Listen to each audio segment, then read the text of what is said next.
네, 안녕하십니까. 증시 최전선 뉴욕과 서울의 이승석입니다. 대한민국 투자의 중심, 증시 최전선 뉴욕과 서울 이제부터 시작하겠습니다. 오늘 증시 최전선 마켓 이슈 투데이에서는 지난주 금요일 미국과 유럽 증시가 원유 가격 하락으로 인해서 급락했었죠. 이런 악영향에도 불구하고 국내 증시 오늘 잘 버티고 견조했습니다. 물론 뭐 아침에 하락 충격은 있었습니다만 오후장으로 가면서 낙폭을 만회하고 거래소는 보합권 그리고 코스닥은 강세로 마감이 됐죠. 이런 가운데 과연 추가적으로 상승을 이어나갈 수 있는지, 또 국내 증시는 이제 추가적인 조정은 좀 제한되고 반등을 할 수 있는 상황인지 집중적인 분석이 좀 필요할 것 같습니다. 그리고 또 오늘 시장에서 보게 되면 코스닥에서 시가총액 1위 종목인 셀트리온을 비롯한 이 바이오 제약주의 주가 움직임이 상대적으로 좋았죠. 이들 종목군들이 주도주인지 또 명확하게 또 분류해 볼 필요가 있겠고, 어제도 저희 시간을 통해서 언급드렸습니다만 이란 특수 관련 그리고 AIIB 관련된 종목군들의 주가 움직임이 상대적으로 좋았습니다. 이들 종목에 대해서 또 면밀히 투자 전략을 구성해 볼 필요가 있겠고요. 자세한 내용은 잠시 후에 전문가들의 입을 통해서 그 내용을 전달해 드리도록 하겠습니다. 투자 월드컵은 오늘부터 이제 1회 대회 결승 라운드가 시작됐습니다. 첫날부터 전문가들의 수익률 경쟁이 치열한 가운데 가장 좋은 수익률을 기록하고 있는 전문가를 잠시 후에 만나보도록 하겠습니다. 베스트 파트너 코너에서는 이번 주 주간 새로이 선정된 주간 베스트 파트너들과 함께 시장 관심 종목 베스트 3 분석하고요. 여기에 또 관심 종목 제시합니다. 날씨가 급작스럽게 매우 추워졌죠. 그래도 어깨 한번 쭉 펴고 증시 최전선 뉴욕과 서울 힘차게 시작하겠습니다. 오늘은 두 명의 전문가와 함께합니다. 이승원 파트너 그리고 나영호 파트너 나와 있습니다. 안녕하십니까? 네, 안녕하십니까? 네, 또 이 두 명의 전문가와 시장 이야기에 앞서서 박세진 PB가 오늘 이슈 쟁점 브리핑하겠습니다. 네, 안녕하십니까. 박세진입니다. 지난 금요일 그 선진 시장 보면서 굉장히 큰 우려들을 많이 하시고 주말을 보내셨을 것 같은데요. 저도 그 투자자의 한 사람으로서 일요일 저희 증시 최전선 저도 걱정되는 마음으로 같이 시청을 좀 했습니다. 많은 우려들이 있었지만 계속해서 전일 그리고 그 주말을 끼고 그 해외 시장이 급락하는 흐름들이 나왔을 때 우리 시장이 연초 들어서부터는 계속해서 의외의 선방을 좀 해주는 흐름들이 역력하게 나타나고 있습니다. 이번에도 사실 그 걱정 반, 기대 반으로 좀 시작을 했었던 증시였지만, 전체적으로 빠르게 그 코스닥부터 끌어올려지면서 그 투심이 전체적으로 좀 살아나는 흐름을 보였었고요. 결국에는 그 코스닥은 양전한 그리고 거래소도 거의 약보합 수준으로 좀 마감을 하면서 그 최근에 그 체질이 좀 달라진 것 같은 국내 증시의 좀 위험을 다시 한번 느꼈습니다. 전체적으로 그 국내 증시의 선방을 계속해서 좀 진행을 하고 있다라고 우리가 계속 이야기를 하고 있는데, 이런 부분들 과연 그 국내 증시의 좀 탄탄한 기초 체력이 바뀐 걸까요? 아니면 그 최근에 그 어떤 그 자본 시장의 좀 변화 속에서 그 국내 증시에 대한 그 외국인들이라든지 주요 수급 주체들의 태도가 좀 달라진 걸까요? 이 부분에 대해서 좀 저희가 생각을 좀 해볼 필요가 있겠습니다. 사실 오늘 같은 경우는 뭐 중국 역시 그 지난 주말에 좀 우려를 그 증시에 크게 반영하지 않는 모습들이 좀 나왔었는데요. 전체적으로 GDP 발표를 앞두고 중국 증시 역시 선방하는 흐름이 좀 있었습니다.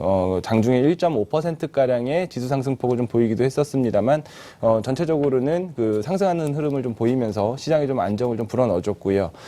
다만 이제 외국인들의 연속되는 순매도세는 사실 시장의 좀 오랜 걱정 중에 하나입니다. 벌써 31일 그 연속 순매도를 좀 기록을 하고 있는데요.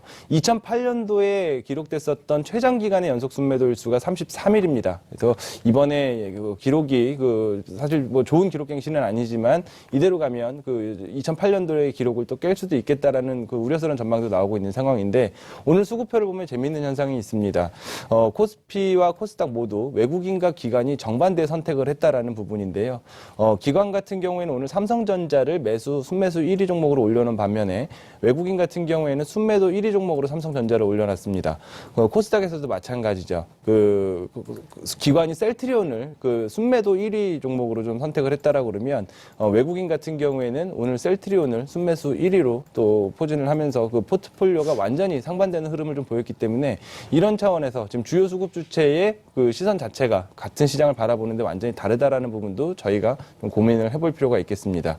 여전히 시장은 그 불안한 얘기들이 많이 떠들고 있습니다. 뭐 중국의 기업 부채들 그리고 선진국들의 민간 부채들에 대해서 과도하다라는 얘기가 계속 나오게 되면서 전체적으로 시장의 유동성 파티가 끝나면서 만드는 그 버블 붕괴에 대한 우려까지도 지금 나오고 있는 상황에서 시장 분위기 분위기가 전체적으로 글로벌리하게는 좋지 못한 상황이 계속 연출이 되고 있는 상황인데요.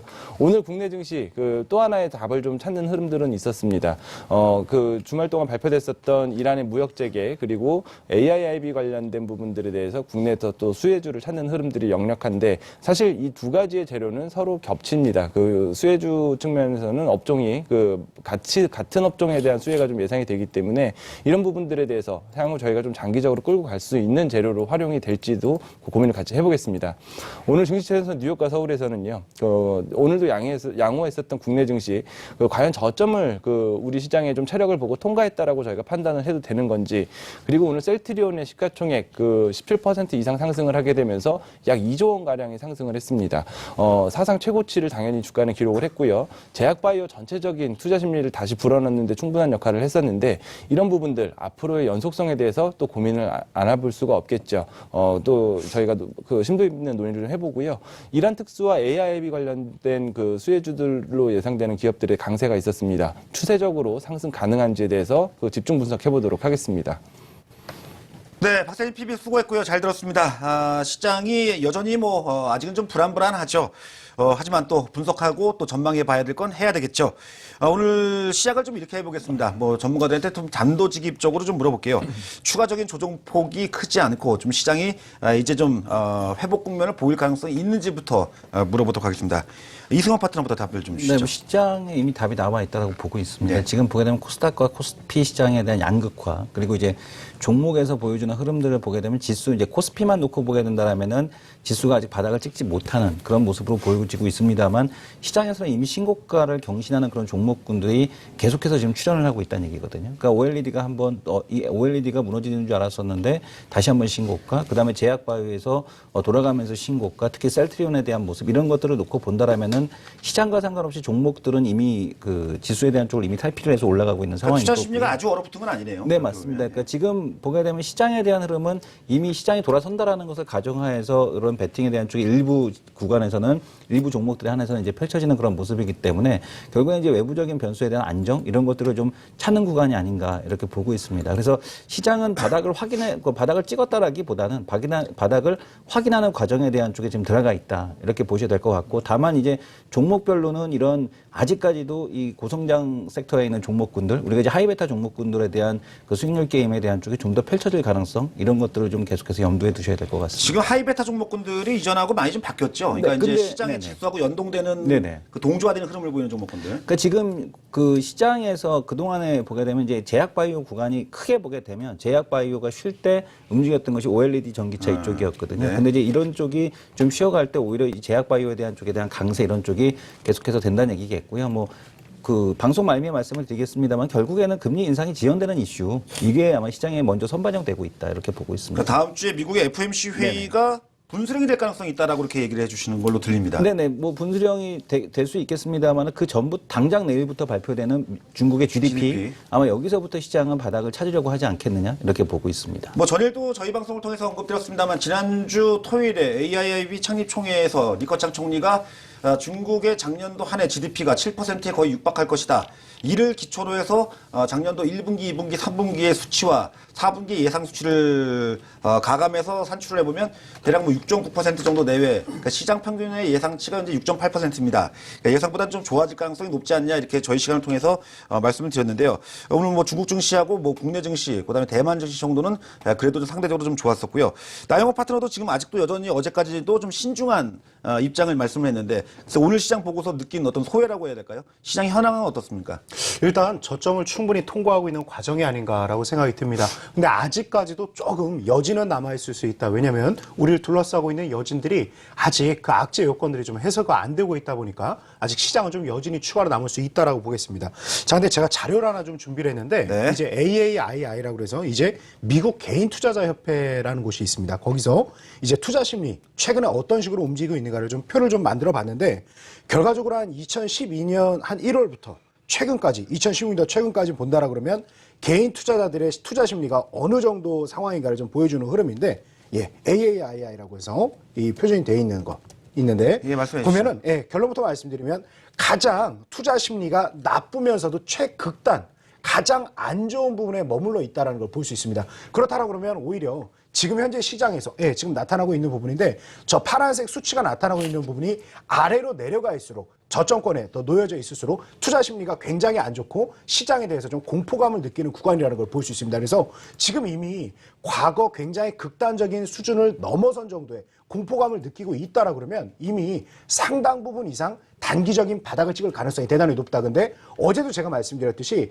시장 좀 짧게 대응하고 계속해서 이제 바닥을 개파락이 나오고 나서 올라오는 종목들로 중심으로 대응을 계속해야 된다고 말씀드렸던 이유가 저런 형태의 공포장, 이제 우리 증시는 아직까지는 공포장이라고 보기는 어려운데 그런 흐름으로 한 차례 간다라 그러면 하방 변동성이 대단히 커질 수 있는 구간이겠죠. 그리고 본격적으로 밑꼬리를 한번 달고 대량 거래가 수반된 이후에 이제 단기 바닥을 다지는 과정이 굉장히 많았습니다. 그래서 투자 심리가 이미 상당히 극단적으로 나쁜 상황에 왔고 이런 상태에서 한 차례 대량 거래가 수반된 이후에는 대부분 이제 바닥권을 탈출하는 경우가 많더라. 그래서 오히려 이제 좀 극단적인 수준은 벗어나고 있지 않은가. 이제 좀 한 차례 한두 차례 여진이 추가로 나온다라 그러면 이제 본격적으로 강세 전환 시그널이 아닌가. 저는 좀 그렇게 아주 좀 긍정적인 그 심리를 좀 기다리고 있습니다. 좀 전에 그 표를 보니까 그 빅스 지수, 그러니까 네. 이 공포 심리 지수라고 하죠. 예. 그거 반대 차트인 것 같으네요. 예, 보니까요. 그것과 거의 유사하다고 유사한, 보면 됩니다. 그러니까 여계 모양새로 그죠? 예, 맞습니다. 그러니까 이제 빅스 같은 경우는 말 그대로 이제 변동성을 크게 좀 포함을 하는 거고 예.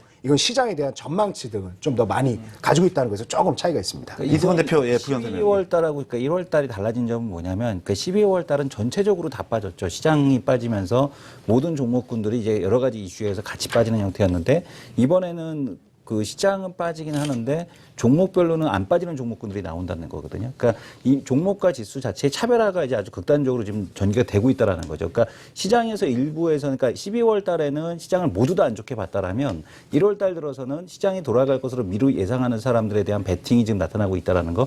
이거에 대한 차이가 지금 미리 수익률에 대한 차이를 많이 좀 가르고 있다. 이렇게 보고 있습니다. 그러니까 지난 연말 쪽 12월 초는 증시가 좀 반등 회복을 좀 보였을 때였죠. 그 당시 이제 ADR, 그러니까 상승 종목하고 하락 종목 숫자의 비율이 지수가 좋아도 별로 ADR 지표가 좋아지지 않았는데 네. 최근엔 지수가 밀려도 그러니까 이승원 대표 얘기대로 한다면 ADR 지표는 오히려 지수 대비해서 좀 호전되고 있다 이렇게 해석하면 네. 되겠습니까?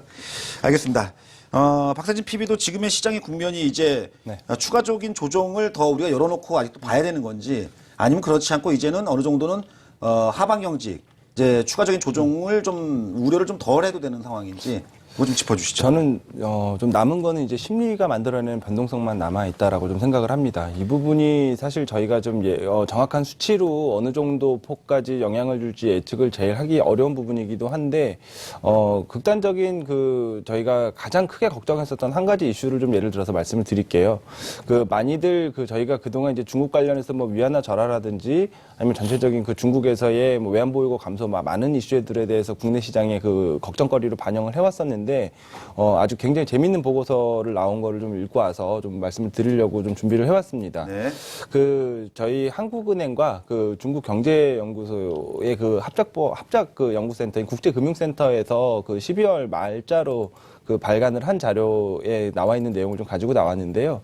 그 저희도 사실은 논의를 한 내용입니다. 그 중국의 외환 보유고가 근 4조 달러 수준에서 한 3조 3천억 달러 수준까지 그 한 3분기 동안 작년에 한 하반 3개 분기 동안 급격하게 하락을 하는 흐름을 두고 외국인들이 위안화 절하 그리고 중국에서의 어느 정도 그 불안한 정세를 그 위시해서 그 자본을 급격하게 그 외화를 인출해가는 과정들이다라고 저희가 섣불리 사실은 판단했었던 부분들이 있었죠. 근데 이번에 나온 그 조사치를 보니까 그 중국의 외환 보유고에 대한 그 전체적인 집계 방식에 대한 문제 때문에 3개월 정도가 지나 봐야지 정확한 그 내용을 알 수가 있다라는 부분이고 결국에 중국에서 줄어든 외환 보유고 사실은 무역 흑자 수지까지 생각하면은 거의 한 1조 1천억 달러 수준이 한 그 9개월, 그 9개월 동안 유출이 된 걸로 보이는데 이게 내용을 면면히 살펴보니까 여기 나와 있는 그래프처럼 실제로 외국인들이 달러 자산을 외국으로 빼서 돌아간 게 아니라 중국 안에 있는 투자자들이 해외에 그 위안화를 달러로 바꿔서 외환 보유고를 통해서 나갔다라는 거죠. 그러니까 저희가 뉴스로 확인했었던 하이얼이 그 GE의 가전사업부를 인수를 했다라는 거 미국의 뉴스라든지. 샌디스크 인수 문제도 있었죠. 좀 큰 맞습니다. 자금에 유출이 됐던 게. 예. 그리고 또 얼마 전에 또 완다가 또 그 미국의 영화 그 제작사인 그 레전더리를 뭐 또 한 3조 원 가량을 주고 좀 투자를 한 그런 일련의 그 투자 과정들이 중국에서의 자본 유출처럼 표시가 돼서 저희가 걱정을 했었던 부분이었는데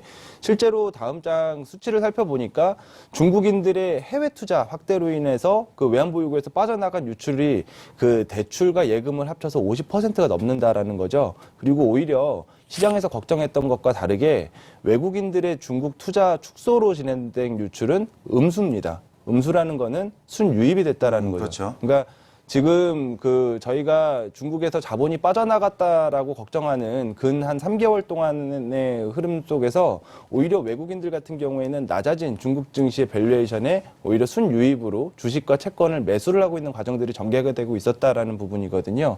이거를 저희가 알았다라는 거죠. 이제 저 자료로 확인을 하고 어느 정도 팩트로 이제 시장에서 공론화가 된다라는 부분은 불필요한 우려에 대한 부분들이 어느 정도 좀 안막이 거치는 과정까지도 저희가 기대를 할 수 있는 충분한 개연성을 만들어주지 않을까라는 생각을 좀 해봅니다. 그러니까 박세진 PB의 말의 핵심은 그거죠. 그러니까 그동안에 중국의 위안화 환율의 절하가 외국 자본의 이탈로 인해 가지고 생기는 즉 탈이머징의 전체적인 확산에 대한 우려감을 가질 필요는 없다. 네. 자연스러운 중국의 적극적인 해외에 대한 투자의 하나의 축이었던 겁니다. 1년에 그러면 중국이 세계 경제 축안에 들어가는 과정이군요. 그렇죠. 네. 알겠습니다. 그렇다면 그래서 결론적으로 지금의 시장이 추가적인 우려를 할 필요가 없다는 겁니까? 과도한 걱정들을 너무 많이 하고 있었고 그게 과도한 걱정이라는 거를 이제 하나하나씩 좀 펼쳐보면서 시장에 이제 알고 실마리 풀어가는 거군요. 알아가는 과정이라고 보고 있습니다. 알겠습니다. 결론이 항상 중요하죠. 네. 예. 시장 얘기를 이제 뭐 앞에서도 제가 얘기했다시피 오늘 시장의 이제 반등의 성격, 상대적인 견조함을 보였던 성격을 먼저 좀 짚어봤는데요. 뭐 아무래도 뭐 시장이 추가적인 조정에 대한 부분은 그래도 전문가들의 얘기는 상대적으로 크게 우려할 필요까지는 이제 없지 않냐라는 게 중론적인 시각입니다. 물론 먼저 장이 약세를 보일 때 추가적인 하락의 가능성을 열기보다는 긍정적인 시각을 갖는 경우가 일반적으로 많긴 합니다만 주변 여건은 좀 차츰 안정을 찾는 게 아닌가라고 보여집니다. 그렇다면 이런 구간에서의 대응 전략도 중요하겠죠. 어쨌든 시장은 좀 차별성을 보입니다. 거래소 쪽보다는 코스닥, 또 거래소 내부에서도 본다면 대형주보단 중소형주 쪽의 움직임이 좋죠. 일부 어떤 투자자분들이 제가 이제 오늘 저도 이제 와운에서 장중 공개 방송했는데 그런 걱정하시더라고요. 코스닥이 이렇게 상대적으로 강한데 오히려 나중에 문매를 맞는 게 아니냐. 그러니까 즉 코스닥이 한 번에 무너질 수도 있지 않냐라고 이런 식으로 이제 전망하시는 분들도 계실 겁니다. 이 문제도 좀 물어봐야 되고 굉장히 또 중요한 부분이 되겠죠. 이승원 파트너가 보시기엔 어떻습니까? 그 가능성에 대한 쪽은 이제 여러 가지 이벤트가 좀 발생해야지만 가능하지 않겠느냐 이렇게 보고 있습니다. 그러니까 일각에서 이제 제기됐던 위안화 이제 평가 10% 평가절하설 뭐 이런 평가절하에 대한 쪽을 가져가는 얘기 뭐 이런 이벤트가 나타난다면 가능하겠지만 지금 이제 그런 상황은 아니라고 보고 있고요. 앞에서 얘기해 준 것처럼 뭐 환율에 대한 쪽 안정이 됐습니다. 근데 이제 지표에 대한 쪽으로 놓고 보게 되면 중국 12월 수출 지표 서프라이즈 나왔거든요. 마이너스 4% 감소할 줄 알았는데 플러스 2.3% 증가를 했고요. 그리고 이제 유가와 관련된 이란과 사우디에 대한 이슈도 지금 이란 수출 재개가 시작이 됐죠. 그 이제 불확실성에 대한 쪽의 소멸이라고 보시면 될 것 같고요. 또한 지금 시진핑이 이란으로 이제 날아가지 않습니까? 이제 거기서 이제 6천만 배럴에 달하는 이 원유 재고에 대한 쪽으로 어떻게 딜을 해줄 거냐. 그리고 이제 그것과 관련된 수주를 어떻게 해올 거냐 이런 부분들. 그리고 금리 인상에 대한 쪽도 지금 보게 되면은 4번에서 지금 2-3번. 지금 2번이 이제 유력시 되고 있는 이런 상황들. 이런 것들을 놓고 본다라면은 코스닥 시장에 대한 쪽이 무너지기에는 쉽지 않은 그런 상황이라고 보고 있고요. 시장이 이제 계속해서 뭐 이제 이번 주가 상당한 분수령이라고 보고 있습니다. 내일 당장 발표되는 중국의 GDP, 그리고 21일에 있을 22 통화정책회의, 그리고 이제 주말에 있을 지금 보게 되면은 그 FOMC 회의 이런 것들이 근데 결코 유동성 시장에 대한 코스닥 시장에 대한 쪽에서 불리하지 않게 전개될 가능성이 대단히 높다라고 보고 있습니다. 그래서 저는 상대적으로 그 코스닥 시장에 대한 강세가 계속될 가능성이 대단히 높다라고 보고 있고요. 오히려 박스권을 돌파를 그러니까 지금 최근에 형성된 이 박스권에 대한 쪽에도 돌파가 나타난다라면 더 강한 시세에 대한 쪽에 나타날 가능성이 있지 않겠느냐 이렇게 좀 보고 있습니다. 예, 잘 들었습니다. 그리고 또 한 가지, 나영호 파트너도 현재 코스닥이 지금 상대적으로 어쨌든 강세를 보이고 있는 상황이 당분간도 이게 유지가 될지 아니면 코스닥에 대한 앞으로도 심리가 갑자기 안 좋아져서 이쪽이 무너질 수도 있는 건지 이 부분도 상당히 중요하지 않습니까? 똑같은 질문에 대한 답을 좀 주시죠. 예, 일단 저는 이제 연말 연초 계속해서 이제 코스피 쪽에서는 좀 매수 의견, 아니 보유 의견, 그리고 이제 코스닥 쪽에 대해서는 보다 긍정적인 매수 의견을 계속 드리고 있는데 일단 지금 현재 시장에 우리가 좀 둔화되고 있는 이유가 크게 한 가지는 이제 결론적으로 얘기한다 그러면 한 가지는 수급이고 또 한 가지는 이 수급이 어떻게 보면 맞다라고 판단될 정도로 영업이익 추정치가 낮아지고 있는 부분인데 실적에 대한 개선 흐름이 아무래도 중소형주가 더 빠르게 나타날 수도 있고 그동안 계속 언급드려왔듯이 오히려 영업이익 추정치가 전반적으로 낮아지고 있는 상태에서 이것이 틀렸다라는 게 나오기 전까지 그리고 위안화 약세가 계속 나올 때 과거 시계열적인 흐름을 본다라 그러면 오늘 또 코스닥 강세로 결국 만들었던 제약 바이오라든가 내수 소비재 흐름이 늘 좋았다. 이걸 본다라 그러면 뭐 꼭 이게 과열이라기보다는 지금 현재 시장 흐름에 이 흐름이 맞기 때문이 아닐까. 그러니까 상대적으로 대형주가 여러 가지 발목을 잡히고 있는 것들 때문에 그리고 거래소에 있는 종목들이 좀 못 움직이는 것뿐이지 뭐 코스닥을 이쪽 굉장히 안 좋은 쪽보다 조금 더 잘 움직인다라고 해서 과열이라고 논할 수 있는가 꼭 그렇지는 않다라고 좀 보고 있습니다. 그래서 향후 상당히 한 중소형주가 더 좀 유리하지 않을까 이렇게 보고 있습니다. 네, 알겠습니다. 오늘 밤 미국 증시는 마틴 루터 킹 데이로 시작입니다. 내일부터 미국은 이제 본격적인 4분기 실적 발표를 시작을 합니다. 골드만삭스, 그다음에 뱅크 오브 아메리카 등 주요 미국 내 대형 IB 그리고 상업은행들이 이제 실적 발표를 시작하는데요. 부진한 선진 증시 지금 현재 보게 되면 오히려 미국이나 유럽 등 이 선진 증시가 오히려 흐름이 안 좋습니다. 오늘 현재 시간에도 독일 증시는 개장 초에 최대 1% 이상 강세를 보이다가 현재는 또다시 0.5% 약세로 진행이 되고 있는데 과연 이 4분기 실적 어제도 저희가 일요 증시에서 뉴욕과 서울에서도 다르긴 했습니다만 4분기 실적 발표가 과연 도움이 될지 증시에 아니면 그렇지 않고 오히려 또 독이 될지 이 문제도 간략하게 좀 짚어보겠습니다. 그럼 박세진 PB가 좀 전망을 좀 해주시죠. 네, 좋게 우리도 이제 다음 주부터 실적 발표가 나오잖아요. 맞습니다. 그렇죠? 저 미국이 먼저 사실 또 포문을 열게 되는데 이번 미국의 그 기업들의 실적이 사실은 좋을 거라고 예상하는 쪽이 별로 없죠. 특히 이제 제조업 기업들의 그 강달러 여파로 인한 또 미국 내 그 수출 기업들 같은 경우에는 이번에 그 달러 강세로 인한 그 환차손을 좀 그 피해를 입을 가능성이 높아 보이고요. 에너지 기업 같은 경우에는 뭐 말할 나위가 없을 것 같습니다. 그래서 굵직하게 그 미국의 실적을 처음에 그 포문을 좀 열어주는 기업들의 분위기는 사실 암울하게 진행이 될 가능성이 높은데 오히려 지금부터 나오는 그 기업들의 부진한 실적은 시장에서 어느 정도 좀 예견된 바가 있는 부분이기도 하고 그리고 FOMC를 앞두고 있는 상황에서 낮게 나오는 기업들의 실적치는 오히려 정책적인 기조를 좀 바꿔놓을 거라는 기대감을 역으로 형성할 가능성도 좀 높겠다라는 생각을 해보거든요. 그래서 지금 미국 기업들의 실적이 그 예상치보다 좋지 못하게 나온다고 해서 추가적인 충격에 대한 부분은 사실 좀 제한적이지 않을까라는 생각입니다. 또 지금 현재 시장이 안 좋다 보니까 전망치가 상당히 미국 내에서도 낮아지고 있는 거 네, 아닙니까? 맞습니다. 그렇다면 그 기대치, 낮아진 기대치를 충족할 가능성이 있냐는 거죠. 충족은 그 기업마다 업종마다 많이 달라질 것 같은데요. 뭐 에너지 업체들의 실적 같은 경우에는 거의 뭐 대부분 그 심각한 최악이겠고요. 적자 수준으로 떨어져 있기 때문에 그 정도 수준으로 나올 것 같고 일단은 뭐 금융주들이 그 최근에 한 3개월여간의 그 장사를 어떻게 진행을 했냐가 사실 시장이 좀 관심거리가 될 것 같습니다. 네, 나영호 파트너도 이 4분기 실적 발표에 따른 국내 증시 영향, 또 미국 증시, 해외 증시 동향도 같이 좀 점검해 주시죠. 일단은 그렇게 썩 긍정적이지는 않을 것이다. 일단 해외를 먼저 봤을 때는 썩 긍정적이지는 않을 것이다 라고 말씀 먼저 드리고 싶습니다.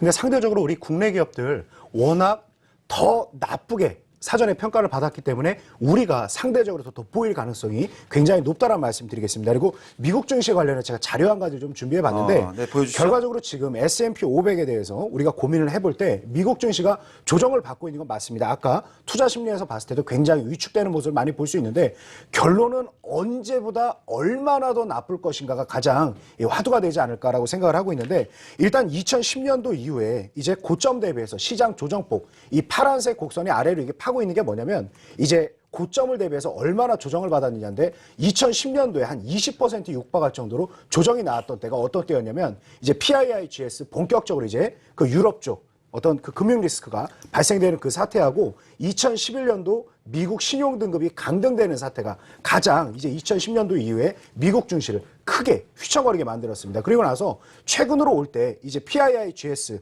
이 문제를 제외하고는 한 10%를 넘어가게 이 조정을 만든 적이 없습니다. 그래서 지금 현재 2015년도, 2014년도 형성된 이제 고점권이 거의 유사한 흐름에서 중국의 제조업 둔화 문제, 이제 어떻게 보면 경기적인 일시적인 흐름이다. 뭐 어떤 보면 경기의 이제 트렌드, 뭐 어떤 패러다임이 바뀌는 문제다. 이런 식으로 해석을 하는 쪽도 있는데, 과연 이 문제가 PIIGS 그때 신용등급 강등 문제하고보다 더 심각한 것인가 고민을 해본다라 그러면, 의외로 지금 현재 투자 심리가 굉장히 안 좋은 이 상태가 바닥권을 좀 다지고 있는, 바닥에 근접한 흐름은 아닐까, 좀 이렇게 보고 있습니다. 그러니까 데이터상으로 나영호 파트너는 미국 증시도 거의 저점부에 와 있다라고 이렇게 전망을 하고 계시는 예, 거죠. 그렇습니다. 예.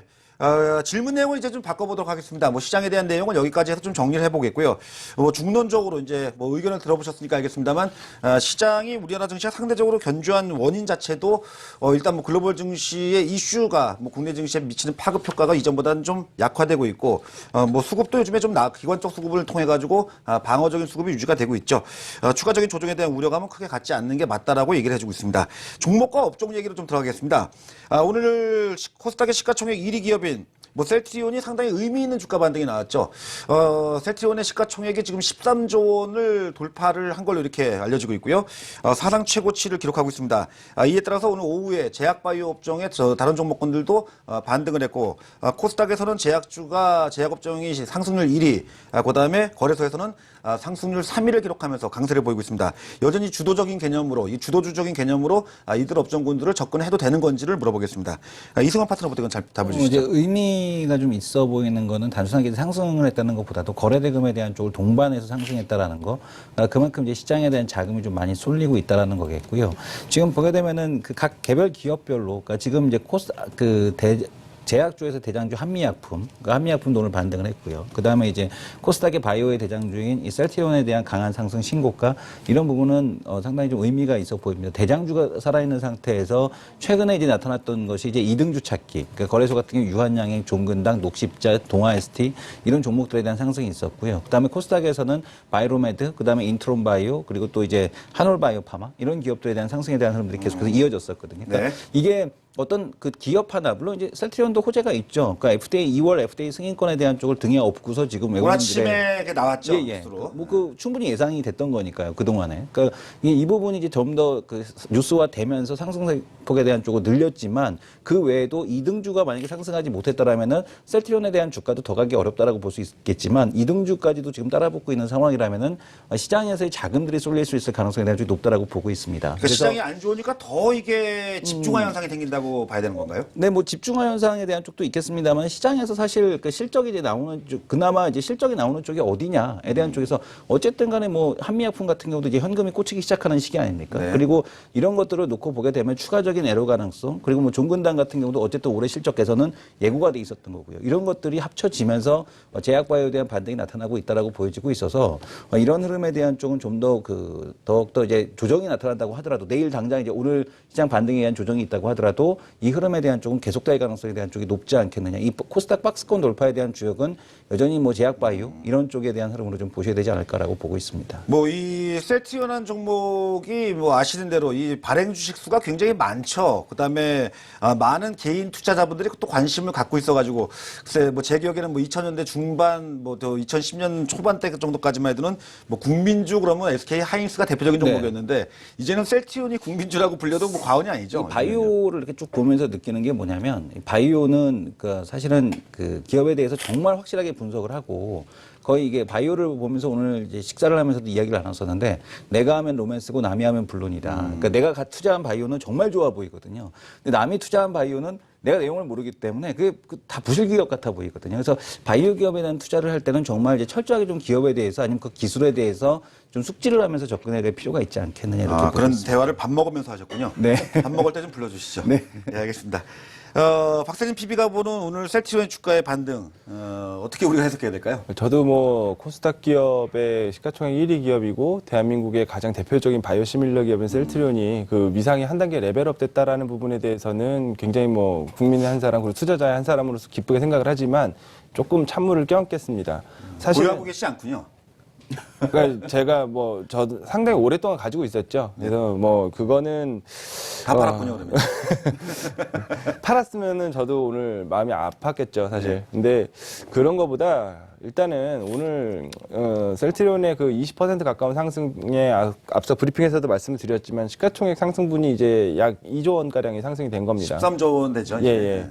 2조 원의 가치라는 거는 LG이노텍 같은 기업 그리고 대한항공 같은 기업이 하루 동안 생긴 거나 마찬가지거든요, 사실. 근데 그런 시가총액의 상승은 얼마든지 일어날 수 있습니다. 특히 성장 섹터에서는 앞으로의 그 체질 변화가 진행되고 성장성에 대한 모멘텀이 확인되는 순간에 얼마든지 시가총액은 뭐 당장 2배라도 줄 수 있는 게 그게 성장 섹터의 매력인데 어떤 이벤트에서 그게 촉발됐는가는 저희가 사실은 조금 냉정하게 생각해 볼 필요가 있거든요. 예. 지금 앞서 이승원 대표께서도 언급을 해주셨지만 2월 9일에 예정돼 있는 FDA FDA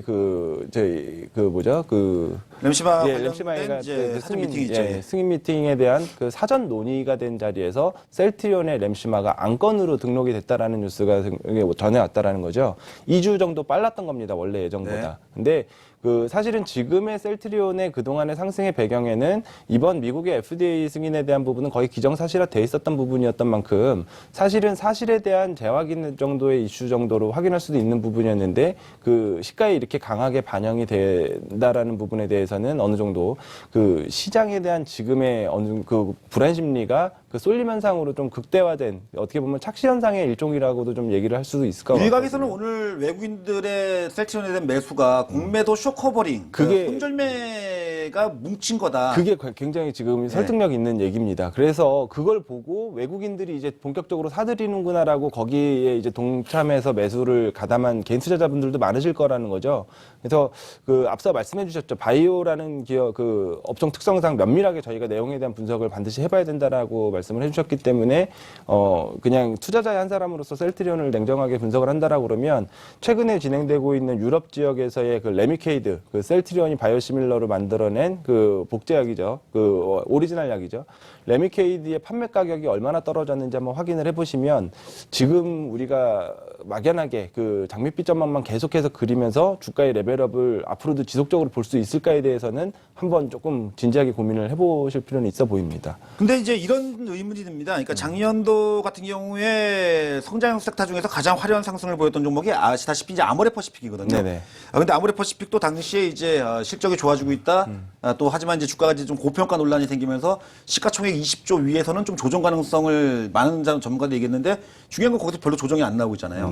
그러니까 이제 주가가 이제 어떻게 본다면 이제 안착을 한 거죠. 난착이 됐죠. 그러니까 이런 그 실적 성장성을 계속 유지한다면은 셀트리온도 지금 10만 원대 위주가가 계속 안착될 가능성은 있지 않겠습니까? 가능성이 있죠. 그래서 원래 뭐 제약 바이오도 기본적으로 성장 섹터이기 이전에 그 소비재의 일환으로 본다라고 그러면 어느 정도 시가총액의 계단식 상승이 그 맞겠습니다만 그 문제는 이제 저희가 아모레퍼시픽을 가지고 타진했었던 것 같이 그 실적의 그 연속성에 대한 부분들을 다시 한번 이쯤에서는 조금 냉철한 머리를 가지고 한번 되돌아보는 자세도 필요하겠다라는 생각을 가지고 있는 겁니다. 근데 뭐 맹목적으로 또 제약바이오만 찬양할 수는 없을 것 같습니다. 또 투자에 주의할 부분도 좀 있을 것 같은데요.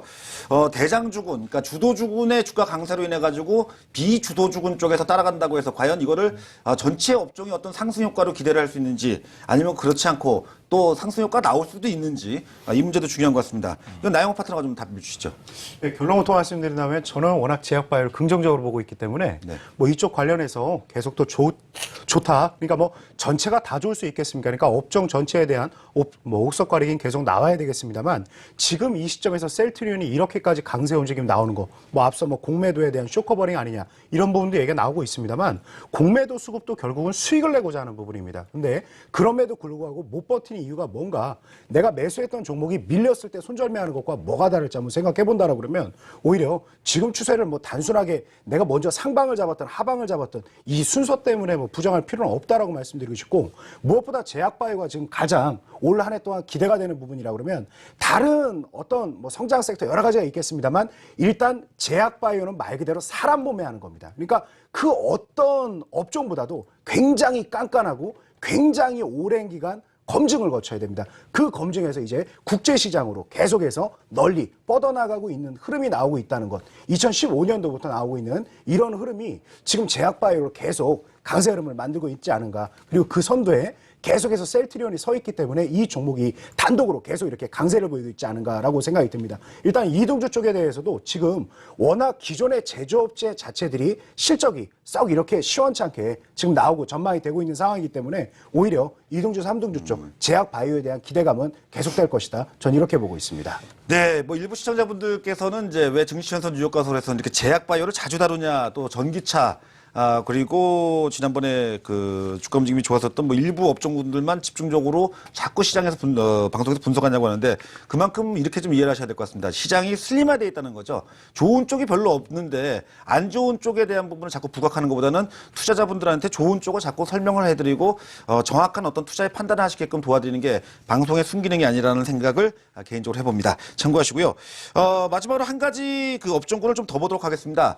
전일 방송을 통해서도 이 이란 특수와 관련된 부분 그리고 AIIB 관련돼서 특수를 기대할 수 있는 종목군들의 주가가 좀 긍정적인 흐름을 오늘 시장에서 좀 보이지 않겠냐라고 전망했는데 오늘 건설, 그다음에 철강, 기계, 조선, 소지업종단까지 해가지고 이 산업재 종목군들의 주가 움직임이 상대적으로 괜찮았습니다.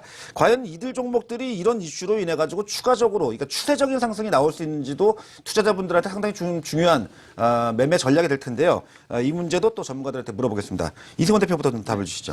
일단 가뭄의 단비가 내렸다라고 할 수 있을 정도에 대한 호재인 것 같습니다. 다만 이제 그 AIIB 관련돼서 당장 발주가 나오는 것도 아니고요. 이란 같은 경우도 당장 발주에 대한 한국에서 대규모 투자 설명회를 한다고 하더라고요. 네네. 당장 이제 시작이 되는 건 아니죠. 다만 이제 기대감에 대한 쪽에 대한 가능성, 특히 이제 이란과 관련해서는 이제 우리 그 강남에 보면 테헤란로가 있지 않습니까? 그만큼 이제 그 이란하고는 상당히 밀접한 연관이 되어 있고, 특히 이란은 지금 중동에서 보게 되면 좀 중동과 기존의 그 다른 중동 국가들하고는 좀 많이 다릅니다. 그만큼 중산층이 두터웠었고요. 인구가 8천만 명에 달하고 있기 때문에 이란 시장이 개방이 되게 되면 뭐 조선, 철강, 화학뿐만 아니라 이제 식품과 관련된 기업들, 가전, 자동차 다 포함이 되겠죠. 그러니까 시장에서 이제 또 하나 힘들 수 있는 것이 할랄 인증 관련된 테마 형성군 뭐 이런 것들이 좀 나타날 가능성에 대한 쪽이 있지 않느냐라고 좀 볼 수 있을 것 같습니다. 다만 이제 그동안에 보게 되면 이제 시장에서 좀 그 잘했던 건설사들, 건설 섹터에서 보게 되면 뭐 대림산업이라든가 아니면 GS건설, 그 다음에 이제 보게 되면은 뭐 현대건설 이 정도가 좀 특화가 돼 있었고요. 그 중에서도 이제 그 대림 같은 경우는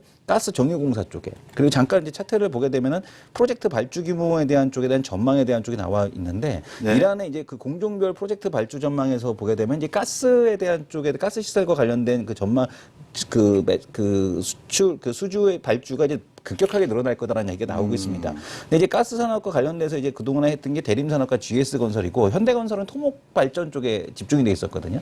그래서 아마 대림과 GS 건설에 대한 쪽에 좀 한정해서 보는 것, 건설주 중에서는 단기적인 모멘텀에 대한 쪽으로 이거는 좀 가능하지 않을까라고 보고 있고, 다만 이제 지금 뭐 이란이 됐던 AIIB가 됐던 간에 당장 발주에 대한 쪽 나오는 건 아니고요. 또 이제 그 AIIB 관련해서 또 일본이 고춧가루 뿌리고 있거든요.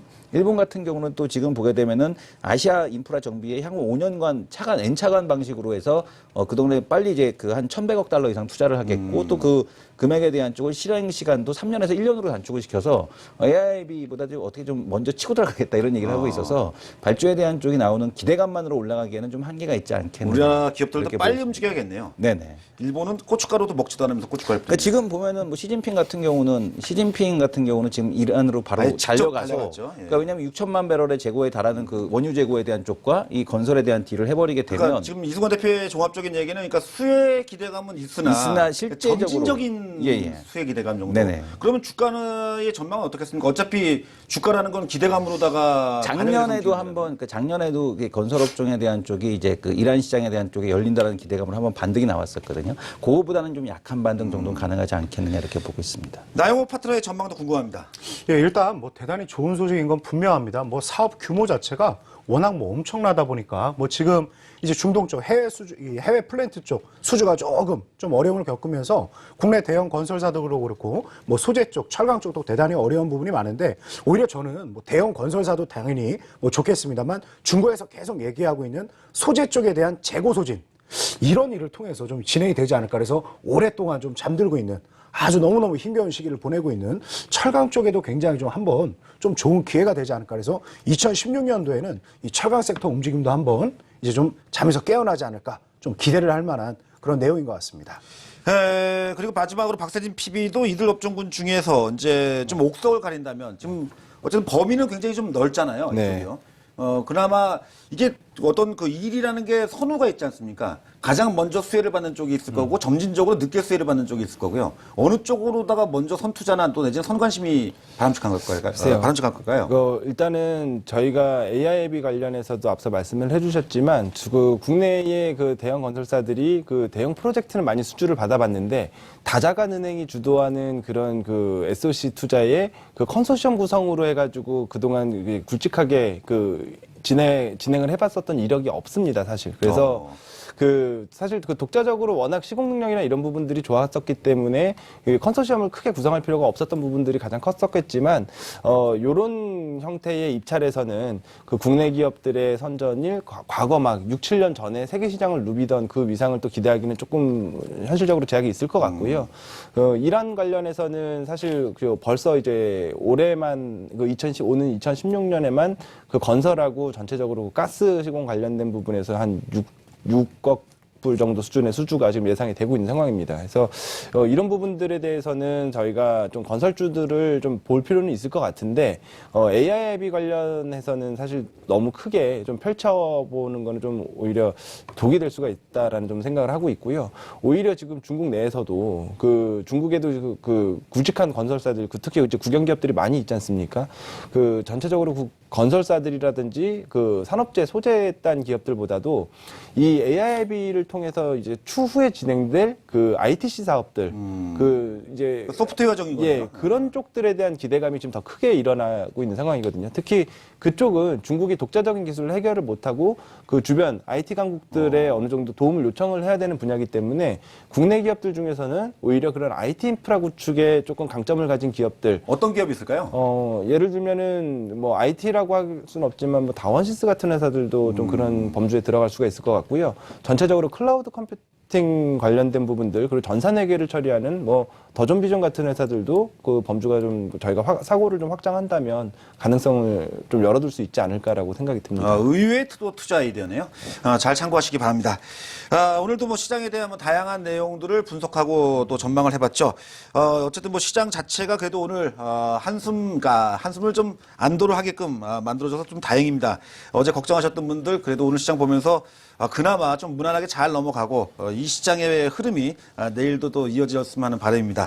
이제 내일 시장에 대한 또 투자 전략 굉장히 좀 중요한 것 같습니다. 투자 전략 구성해야 되겠는데요. 그 전에 현재 진행되고 있는 야간 선물 지수 동향부터 보겠습니다. 현재 야간 선물 지수는 228.40포인트로 정규장 대비해서 0.33% 정도의 소폭 하락권에서 진행되고 있습니다. 수급 주체별 동향을 보면요. 외국인 투자자가 약 550계약 정도의 매도 우위를 보이고 있고요. 개인 투자자가 약 530계약 정도의 매수를 보이고 있습니다. 이제 두 전문가의 시장별 투자 의견 보도록 하겠습니다. 먼저 나영호 파트너는 거래소에 대해서는 보유 의견을 주고 있고요. 코스닥에 대해서는 매수 의견을 주고 있네요.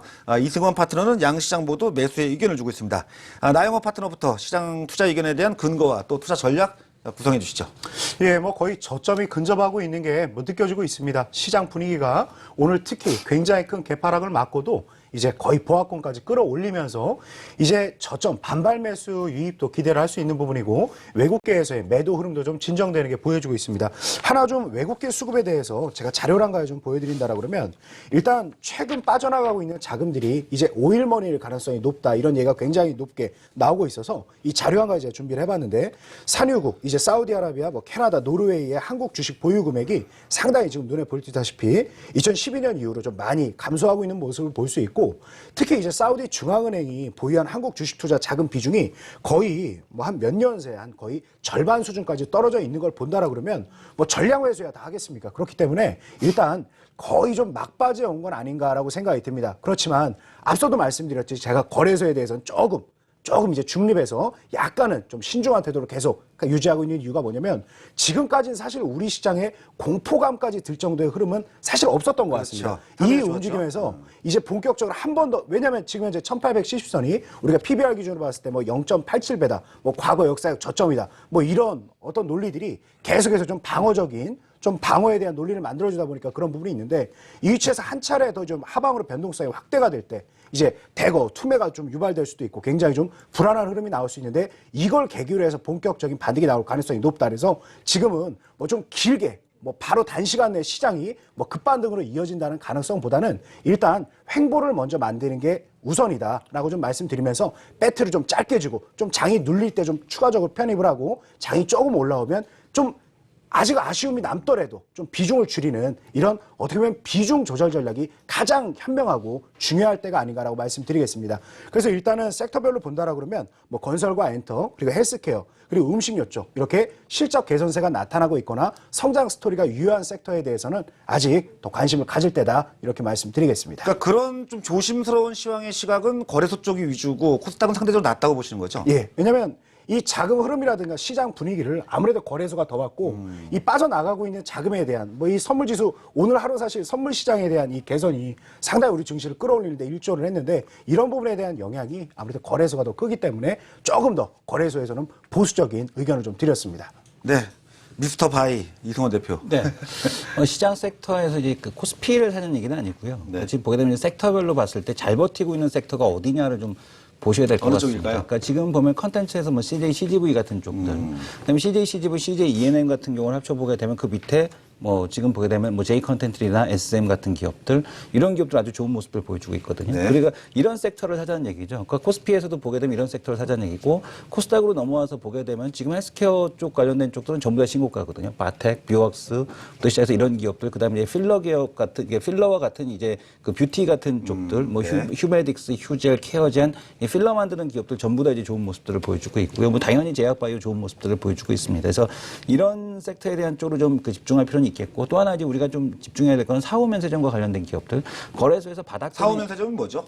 지금 그동안에 사전면세점하고 이제 사후면세점이라고 해서 뒤에서 사전면세점은 세금을 그 저기 상감받는 건가요? 예, 그 사전면세점 같은 경우는 관세까지 면세를 받는 거고요. 이쪽 같은 경우는 이제 해외 명품에 해당이 되겠고 이제는 사후면세점 시장이 커질 수밖에 없는 게 기존에 있던 국내산 브랜드들을 이제 유통하는 업체들. 그러니까 지금 보게 되면은 뭐 지금 편의점부터 시작해서 백화점 이런 쪽들이 있거든요. 그러니까 일본도 사후면세점 시장을 오픈시키면서부터 지금 백화점의 매출이 확 늘었거든요. 중국인 관광객 방문과 함께. 그래서 백화점들도 상당히 좀 그 거래소에서 받아꺼내 있는 종목들 중에서 백화점이라든가 아니면은 이제 그 외국 중국 요구커들이 선호하는 한국산 브랜드들이 있습니다. 그거를 만드는 기업들. 예를 들어서 오늘 같은 경우 시장에서 좋아졌던 게 쿠쿠전자라든가 이런 것들이 좋아졌었거든요. 그러니까 의류 쪽에서 중국인들이 선호하는 지금 그 브랜드가 롯데백화점 순위 뭐 메디안에 그 5위권 안에 들어가는 브랜드들 이런 거를 만드는 상장사들 뭐 이런 쪽으로 좀 해서 투자 아이디어를 삼아 본다라면 거래소에서도 재밌는 기업들이 나오지 않겠느냐. 그래서 바이 의견을 드리도록 하겠습니다. 네, 잘 들었고요. 마지막으로 박세진 PB한테 이제 코스닥 시장의 지수 전망을 좀 여쭤볼게요. 코스닥도 답답한 거는 역시 마찬가지입니다. 뭐 상대적으로 강한 것뿐이지. 코스닥 지수 690포인트 쪽을 위를 주게 되면은 항상 걸리고 있잖아요. 네네. 그게 벌써 작년도 하반기부터 현재까지도 이루고 있습니다. 어떻게 봐야 될까요? 이거 돌파할 수 있을까요? 그러니까 저희가 이제 견조한 거랑 그 힘을 저희 가속도를 받아서 치고 나가는 거는 조금 구분할 필요가 있을 것 같은데요. 오늘 같은 경우에 사실 셀트리온이 코스닥 지수 전체를 1%를 들어 올린 거나 마찬가지인 효과를 냈습니다. 뭐 거래소에서 삼성전자가 자주 그 보여주는 행태죠. 근데 이런 부분들이 전체 시장을 끌고 나가는 데는 패러다임이 사실은 형성이 돼 있어야 되는 부분이고 일전에도 많이 말씀드렸지만 그 전체적인 성장 섹터에 대한 패러다임은 우리가 아니라 선진국이 끌고 간다라는 거는 사실은 인정을 좀 해야 될 것 같거든요. 그래서 그 크게는 나스닥의 그 어느 정도 그 반등세 그리고 그 나스닥을 선도하던 그 아마존류의 기업들의 어느 정도 그 주가가 제자리를 찾는 흐름들을 먼저 선행적으로 확인을 해야 추가적으로 코스닥 지수의 그 고점 돌파 전망도 같이 좀 타진이 되지 않을까라고 생각을 합니다. 그러니까 자력적으로 전고점 돌파하기는 쉽지 않을 것이다. 예, 그 안에서 업종 순환매로 그 비슷한 지수를 좀 유지하면서 종목 교체가 계속 진행이 되는 흐름이 유력해 보입니다. 알겠습니다. 시장 참 만만치 않은 상황 속에서도 그래도 안도를 하면서 향후 전망을 해봤습니다. 오늘도 시장을 분석해봤죠. 여기까지 마켓 이슈